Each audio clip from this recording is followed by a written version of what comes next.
What most people still have not realized is that the Sora 2 model actually lets you be the director of a movie. The model is incredibly good at following detailed instructions, giving you full cinematic control of what you want to see and hear in the video it generates for you. In your prompt, you can specify the dialogue, the background music, what the characters look like, what the set looks like, the camera angles and movement, lighting, and on.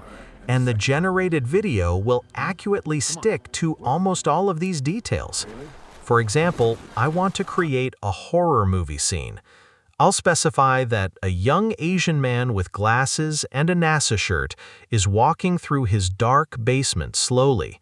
There is creepy music with a heartbeat racing in the background, and he calls out for his mom, dad, and asks, "Is anyone there?" And the scene ends with this suddenly man turning his head and a change in sound. And here's what it generated for us. Mom? Dad? Is anyone there?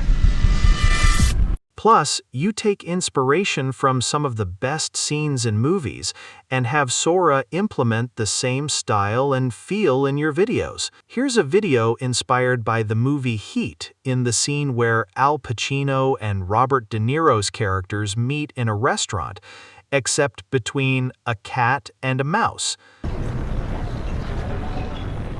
You keep looking at the door. You expecting somebody or just measuring the exit? Habit. You'd do the same in my seat. In your seat. If you're not sure what to put for these different details of your scene, you can an AI like ChatGPT to help you come up with the prompt by describing what you want your scene to look or feel like. The only real limitation here for making anything cinematic is that each video Sora makes is only 10 seconds long. But there is a way to work around, and that's to keep constant characters and setting for longer than 10 seconds. And you can see exactly how to do this in my previous video about making long videos with Sora.